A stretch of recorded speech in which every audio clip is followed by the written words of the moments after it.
तो हेलो मेरे प्यारे स्टूडेंट्स, कैसे हैं आप सभी लोग। आशा करते हैं आप सभी लोग अच्छे होंगे। तो आइए, आप सभी लोग भारी मांग कर रहे थे कि सर संस्कृत का दूसरे कोड वाला पेपर लाइए। तो ये देखिए, दूसरे कोड का पेपर आप सभी के सामने 10th class pre board paper जो आप लोग देने जा रहे हैं संस्कृत का, ये वीडियो देख के जाइए।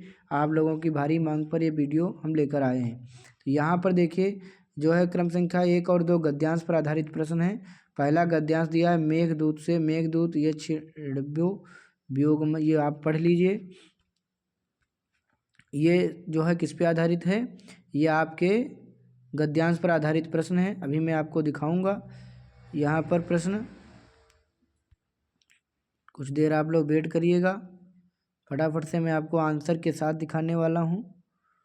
तो चलिए यहाँ पर देखिए गद्यांश पर, यह गद्यांश कालिदास की रचनाओं का सारांश। इसमें मुख्य कृतियों का वर्णन है। मेघदूतम, ऋतुसंहार, मालविकाग्निमित्रम और ये सब जो है आधारित है। अब मैं आपको दिखाऊंगा कि पहला यहाँ पे प्रश्न क्या है, किस नाटक ने गांधी जी का हृदय बदल दिया। किस नाटक ने गांधी जी का हृदय बदल दिया। और जिमुत वाहन किसका पुत्र था। ये पहले मैं प्रश्न आपको दिखा देता हूँ, इसमें कहाँ पर आए हुए हैं। एक मिनट, पहले यहाँ पर देख लेते हैं। किम नाटक, ये देखो यही प्रश्न है आपके सामने। किम नाटक दृष्टवा गंधिना हृदय परिवर्तितम। तो ये वाले क्वेश्चन हैं। जीमूत वाहनस्य कुत्र पुस्ता आसीत, भोजन प्रबंध शिका लेखिका आसीत, और ए ओ आय औ किस प्रत्याहार के वर्ण हैं। और ऋषि ऋषि टा डा, ये जो है उच्चारण स्थान इनका क्या है। अहम हसाम शब्द का संधि विच्छेद क्या है। ये क्वेश्चन का आंसर यहाँ पर दिया गया है, जो आप लोग लाइन से देख सकते हैं। किस नाटक ने गांधी जी का हृदय बदल दिया, पहला प्रश्न था। तो उसका है हरिश्चंद्र जो नाटक था। नाटक हरिश्चंद्र ने महात्मा गांधी के बचपन पर गहरा प्रभाव डाला, जिसने सत्य और ईमानदारी के प्रति उनकी आजीवन प्रतिबद्धता को प्रभावित कर दिया। अगला है जीमूत वाहन किसका पुत्र था। तो जीमूत केतु हर्ष द्वारा रचित नाटक नागानंद में दर्शाए गए अनुसार जीमूत वाहन जीमूत केतु का पुत्र था। इसका जो है ये विकल्प सही हो जाएगा। अगला है भोज प्रबंध के लेखक कौन थे। बल्लाल सेना। बल्लाल सेना जो है भोज प्रबंध के लेखक हैं। और प्रश्न इसी में थे ए ओ ऐ ओ, ये एच प्रत्याहार में आते हैं। अगला है ये जो प्रश्न था वो मूर्धा से ए आते हैं। और अगला है अहम हसामी शब्द का संधि विच्छेद है बी वाला, अहम प्लस हसामी, अहम हसामी। ये वाले प्रश्न अभी मैंने आपको नहीं दिखाया, चलो आपको प्रश्न दिखा देता हूँ, फिर उसके आंसर भी दिखाऊंगा। तो यहाँ पर ये प्रश्न है, जैसे कि इसमें कौन सा नाटक हो गया। तो इसमें हो गया हरिश्चंद्र, इसमें हो गया जीमूत केतु, और इसमें हो गया था बल्लाल सेना। और इसके बाद में अगला प्रश्न था ए ओ ऐ औ, ये एच प्रत्याहार में आए थे। और ऋषि ऋषि टा डा, ये जो उच्चारण स्थान इनका मूर्धा था। अहम हसामी का संधि विच्छेद क्या था। तो उसका था संधि विच्छामी, अहम प्लस हसामी बी विकल्प। रामो अस्ति में किस सूत्र से संधि का विधान किया गया है। और ये वरिडा वाला, इनका 14-15 नंबर का क्वेश्चन देख लेते हैं। यहाँ पर कहाँ गया 14, ये रामेष्टि में संधि किस सूत्र द्वारा संपन्न की जाती है। तो बी विकल्प सही, एटो रूल ये जो लिखा है बी विकल्प। और इसका है वारिडी शब्द का विभक्ति वचन कौन सा, तृतीया विभक्ति एक वचन। ये वाले प्रश्न का मैं आंसर आप लोगों को दिखा देता हूँ। यहाँ पर कहाँ गया भाई, ये इसमें जो है ये हो गया तृतीया विभक्ति एक वचन, तृतीया विभक्ति एक वचन हो गया। और इसका कौन सा था भाई 14 का संस्कृत, 14 का है बी विकल्प।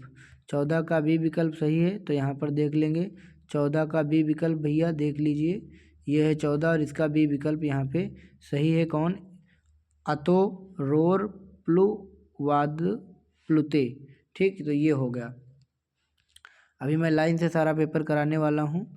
अब इसके बाद में ये तो पीछे का आ गया है। ये देखिए 16 नंबर कह रहा है भगवान रूप किस लिंग तथा विभक्ति का रूप है। भवेत रूप किस लकार तथा धातु का रूप है। और चोरयंत किस पुरुष का वचन रूप है, और उस उपकृष्णम में कौन सा समास है, पीताम्बर शब्द समास का विग्रह क्या है। तो इन 16 से लेकर 20 तक के आंसर देखेंगे अब फटाफट से। 16 जो है, भगवान किस लिंग और विभक्ति का रूप है, तो इसका पहला विकल्प सही है, पुल्लिंग प्रथमा विभक्ति। 17 है भवेत, भवेत का है सी विभक्ति से विधिलिंग भू धातु। और 18 का है डी सही, प्रथम पुरुष एक वचन। तो यहाँ पर देख लेते हैं ए सी डी सही है, तो इनके आंसर मैं इसमें दिखा देता हूँ आपको, ए सी डी। तो यहाँ पर देख लीजिए, भगवान रूप किस लिंग विभक्ति का है, पुल्लिंग प्रथमा विभक्ति। इसमें हो जाएगा भवेत विधिलिंग भू धातु, भवेत माने चाहिए, होना चाहिए। चोरयंत जो था क्या था, ए सी डी, प्रथम पुरुष बहुवचन, प्रथम पुरुष बहुवचन। इसके बाद 19 और 20 नंबर देखेंगे। इसके बाद देखेंगे 19 और 20 नंबर। 19 में क्या है, उपकृष्णम में कौन सा समास है, सी विकल्प सही है, अव्ययी भाव समास है। और पीताम्बरम में कौन सा सर्वपद समास विग्रह है, पीतम अंबरम यशिसा, पीला है अंबर जिसका। तो इसमें सी और इसमें बी विकल्प राइट आंसर है, देख लो फटाफट से। इसका हो जाएगा सी विकल्प, उपकृष्णम में अव्ययी भाव समास, और इसका है पीतम अंबरम यशिसा, माने पीला है अंबर जिसका। अब यहाँ 21 नंबर क्वेश्चन देखेंगे, क्या है, कह रहा है किसी गद्यांशों में से किसी एक गद्यांश का संदर्भ सहित हिंदी में अनुवाद कीजिए। तो यहाँ पर सिख धर्म से संस्थापका गुरु नानका पंजाब प्रदेश से तलवंडी स्थाने, ये पूरा है, इसका मैं हिंदी में अनुवाद आप लोगों को दिखा रहा हूँ 21 नंबर का। चलिए अभी फटाफट से दिखा रहा हूँ। 15, 16, 17, 18, 19, 20 और ये 21 हो गया। तो इसका जो है देख लीजिए, यहाँ से है, सिख धर्म के प्रथम संस्थापक गुरु नानक का जन्म पंजाब प्रांत के तलवंडी नामक स्थान पर हुआ था। विक्रम संवत पंचांग के अनुसार उनका जन्म क्षत्रिय बेदी वंश में वैशाख महीने के शुक्ल पक्ष की तीसरी तिथि को वर्ष 1526 में हुआ था। उनका जन्म स्थान नानकाना साहिब के नाम से प्रसिद्ध है और यह पाकिस्तान में स्थित है। उनकी माता का नाम तृप्ता देवी था और उनके पिता को मेहता कल्याण दास या कालू मेहता के नाम से जाना जाता था। तो ये हो गया 21 का खंड। ठीक, ये हो गया 21 का खंड। अब आगे देखते हैं प्रश्न कहाँ गया। ये 21 का खंड हो गया पूरा, इसका मैंने व्याख्या बता दिया, आप स्क्रीनशॉट लेकर लिख सकते हैं। फिर जो है यहाँ कह रहा है एक प्रश्न का उत्तर संस्कृत में लिखिए। सिख धर्म से 10वां गुरु का आसीत। सिख धर्म के 10वें गुरु कौन थे? चपला कस्य पुत्री आसीत। चपला किसकी पुत्री थी? गंधिना मातु नाम की मासीत। गंधिना की माता का क्या नाम था? इसमें तीनों में से किसी एक का आंसर लिखना है। फिलहाल मैंने तीनों प्रश्नों के उत्तर यहाँ पे लिख रखे हैं, आप लोग देख लीजिए। यहाँ पर 21 बाई ये विश्व सिख धर्म से 10वां गुरु कौन थे? गुरु गोविंद सिंह। गुरु गोविंद सिंह जो है सिख धर्म के 10वें गुरु थे। चपला कस पुत्री आसीत। चपला चंदन दासस्य। चपला चंदन दास की पुत्री थी। अगला है गांधीना मातु नाम की मासीत। पुतली बाई। गांधी जी की माता का नाम क्या था? पुतली बाई था। तीनों के आंसर हमने बता दिए आपको। अब यहाँ पर दिखाएंगे आपको अगले प्रश्न। उपखंड खा गया, कह रहा है कि देवदत्त, इसमें एक रेखांकित पदों में से किसी एक में नियम निर्देश पूर्वक विभक्ति का नाम लिखना है। तो यहाँ देवदत्ता कटे तिष्ठति, तो कटे का बताना है, कौन सी विभक्ति होगी, विभक्ति पहचान बताना है। आकाशात जलम पतति, आकाश से जल गिरता है तो आकाशात का बताना है। और विद्यालय रमेशा विद्यालय में गच्छति, रमेश विद्यालय जाता है तो विद्यालय, मैंने कटे का या आकाशात का या विद्यालय किसी एक का विभक्ति पहचान बताना है। और इसमें अगर किसी एक पद में प्रत्यय लिखना है, चटका का, श्रुतवान का, स्नात्वा का। तो मैं तीनों का बता रहा हूँ यहाँ पे, फटाफट से आप लोग देख लीजिएगा। यहाँ पे ये हो गया। यहाँ पर देखिए कह रहा है पहले में जो था कटे, तो कटे में आप लोग देख सकते हैं कटे शब्द में सप्तमी विभक्ति है, सप्तमी विभक्ति है यहाँ पर कटे में। और जो दूसरा था दूसरा क्या था? आकाशात। आकाशात में फिफ्थ यानी कि पंचमी विभक्ति है। और जो था तीसरा क्या था? विद्यालयम, तो विद्यालय में द्वितीय विभक्ति है सेकंड, तो इसमें सेकंड है, इसमें फिफ्थ है और इसमें सेवेंथ है, सेवेंथ फिफ्थ सेकंड याद कर लीजिए। और उस आगे आते हैं, इसमें कह रहा किसी एक पद में प्रत्यय लिखिए। जैसे क्या था, चटका, शब्द चटका जो है इसका पुल्लिंग शब्द चटक का स्त्रीलिंग रूप है, इसमें टाप प्रत्यय जोड़ा गया है, टाप टाप, ठीक, टाप प्रत्यय इसमें जोड़ा गया है। अगला था शब्द था कौन सा, श्रुतवान शब्द, श्रुतवान में कत्वत्व प्रत्यय जोड़ा गया है, कृत्वत्व, ठीक। और अगला क्या था, अगला था आपका स्नात्वा, स्नात्वा में कत्वा प्रत्यय जोड़ा गया है, कत्वा प्रत्यय इसमें जोड़ा गया है। अब देखते हैं अगले प्रश्न, फिर उसके आंसर देखेंगे फटाफट से। ये हो गया पूरा, स्नात्वा कत्वा प्रत्यय हो गया।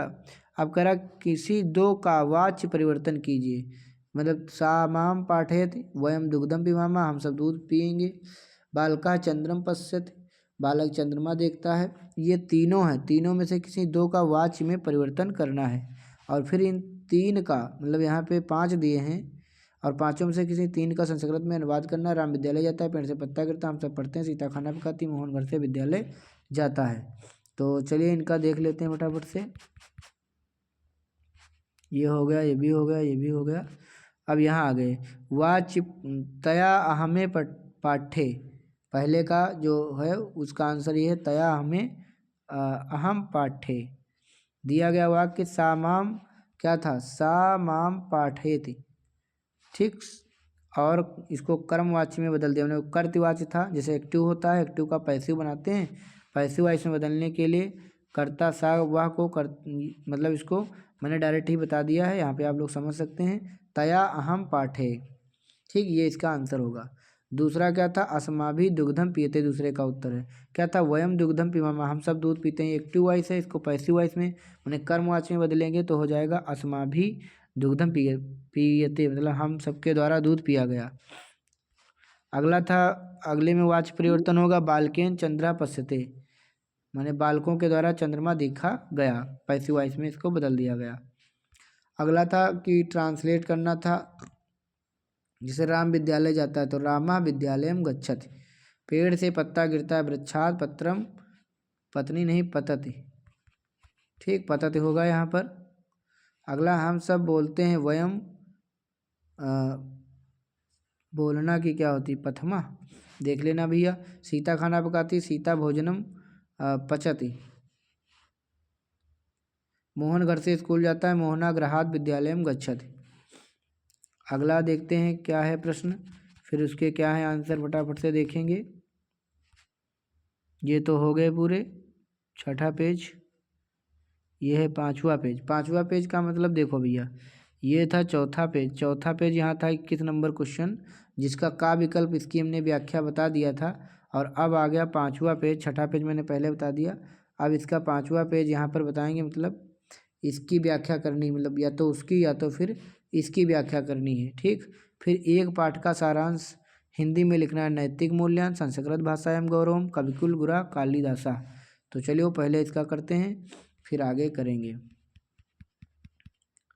तो यहाँ पर हो चुका है ये सब, ये भी हो गया। अब यहाँ पर देखो खा खंड का उत्तर, अछूतों के कष्टों को दूर करने में उनकी भूमिका अवर्णनीय है। पूरे शहर में दलितों की हालत दयनीय थी, उन्हें उच्च जातियों के कुएं से पानी लेने की सुविधा नहीं थी, वे दलित हैं, उन्हें इस कुएं से पानी लेने का कोई अधिकार नहीं है। दलितों की ऐसी दुर्दशा देखकर उनका हृदय छत बिछत हो गया। ये उसका आंसर हो गया। अगला क्या था इनका, जो है नैतिक मूल्यांकन, नैतिक मूल्यों से व्यक्ति की सामाजिक प्रतिष्ठा बढ़ती है। क्या था प्रश्न इसका, क्या था, हिंदी में ट्रांसलेट करना था, एक मैं चेक कर रहा हूँ बेटा, कहाँ गया भाई, हाँ पांचवा नंबर पेज कह रहा था एक पाठ का सारांश हिंदी में लिखना है, नैतिक मूल्यांकन संस्कृत भाषा में गौरव कविकुल गुरा कालिदासा, ठीक। तो चलो इसका लिखते हैं और इसके बाद में एक श्लोक का संदर्भ सहित हिंदी में अनुवाद करना है। तो इनका दोनों का करते हैं, नैतिक मूल्यांकन,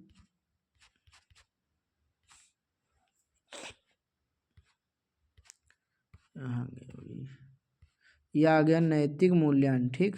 तो इसका जो है लिखते हैं, नैतिकता से ही व्यक्ति, समाज, देश और विश्व का कल्याण होता है। नैतिक आचरण से मानव में त्याग, तप, विनय, सत्य, न्यायप्रियता आदि गुणों का विकास होता था। समाज ईर्ष्या, द्वेष, छल, कलह आदि दोषों से मुक्त होता है। या तो इस पे लिखें, या संस्कृत भाषायां गौरवम, इस पे लिख सकते हैं कि संस्कृत भाषा का गौरव इसकी व्यापकता और वैज्ञानिकता में निहित है। ये सारांश हो गया। और ये इसकी व्याख्या क्या है, संस्कृत को देव भाषा या देववाणी कहा जाता है। यह विश्व की सबसे प्राचीन भाषाओं में से एक है और अनेक भारतीय भाषाओं की जननी मानी जाती है।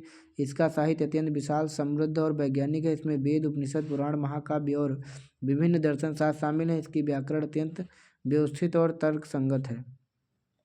कविकुल गुरु कालिदास संस्कृत साहित्य के महानतम कवि और नाटककार थे। सारांश है, व्याख्या, उन्हें काव्य कुल गुरु की उपाधि से विभूषित किया गया है। उनकी प्रमुख रचनाओं में विज्ञान शाकुंतलम, नाटक रघुवंश और कुमार संभवम, महाकाव्य तथा मेघदूतम और संहारम खंड काव्य शामिल हैं। उनकी रचनाएं भारतीय संस्कृति और जीवन मूल्यों का उत्कृष्ट चित्रण करती हैं और विश्व साहित्य में महत्वपूर्ण स्थान रखती हैं।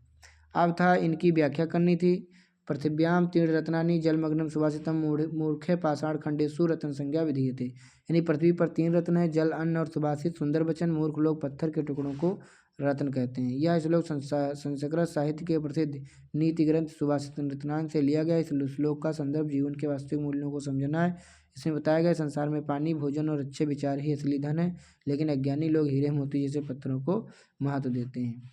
सत्यम ब्रूयम प्रियम ब्रूयात, ये जो लिखा है प्रियम च नानतम बुरियाद देशा धर्मा सनातना।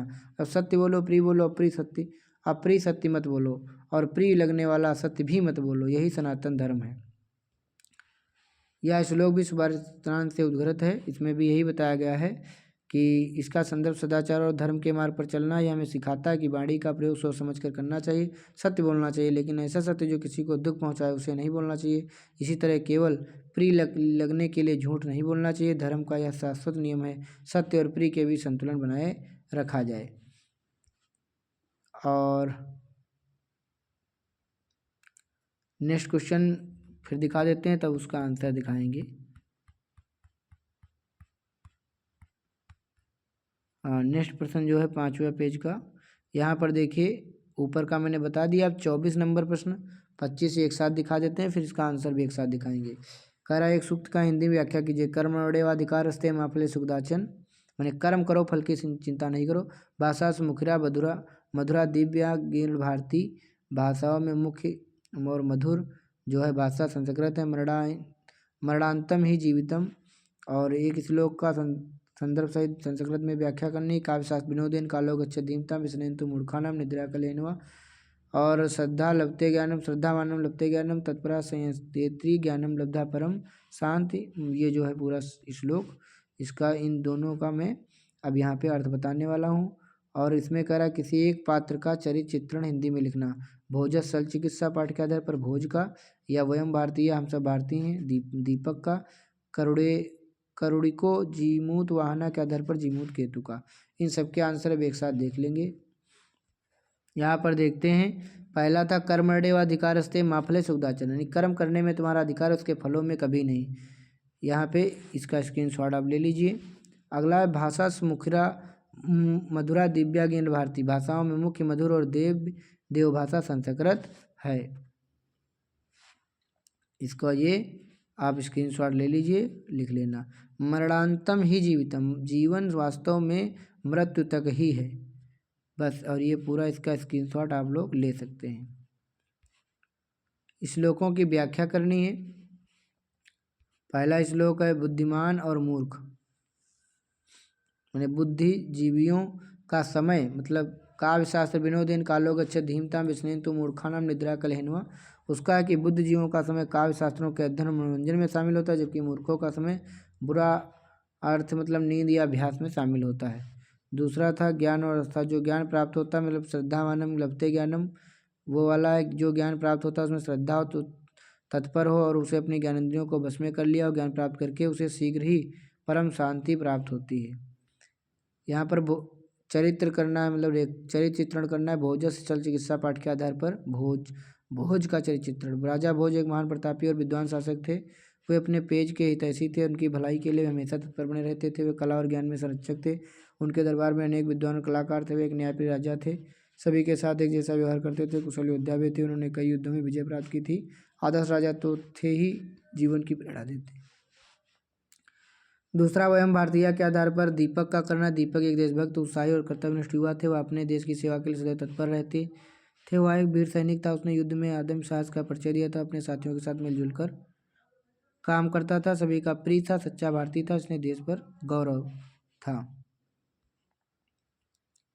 अगला है जीमूत केतु का। जीमूत केतु एक दयालु, परोपकारी और सज्जन राजा था। वे सभी आतंकवादियों के प्रति करुणा से वे अपने पुत्र जीमूतवाहन से बहुत प्रेम करते थे, उसे अच्छे संस्कार देते थे। वे एक धार्मिक व्यक्ति थे और ईश्वर में आस्था रखते थे।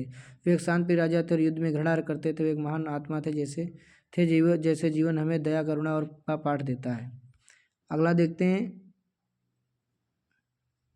यहाँ पर सत्संगति का अर्थ है अच्छे लोगों की संगत। या मनुष्य के जीवन को उत्तम बनाती है, उसे सही मार्ग दिखाती है, बुरे विचारों से दूर करती है। अच्छी संगत से ज्ञान, नम्रता और अच्छे संस्कार प्राप्त होते हैं।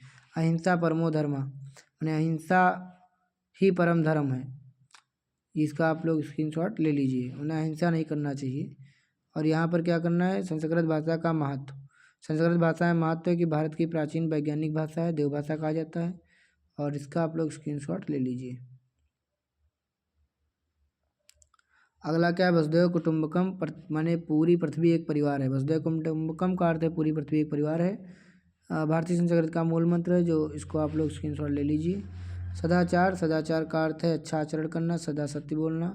इसका भी स्क्रीनशॉट ले लो। विद्या मनुष्य का सबसे बड़ा धन है। यह ज्ञान का प्रकाश है जो अंधकार को दूर करता है, मनुष्य को विनम्र, योग्य और आत्मनिर्भर बनाता है। और सफलता की कुंजी से चुराया बांटा नहीं जा सकता है।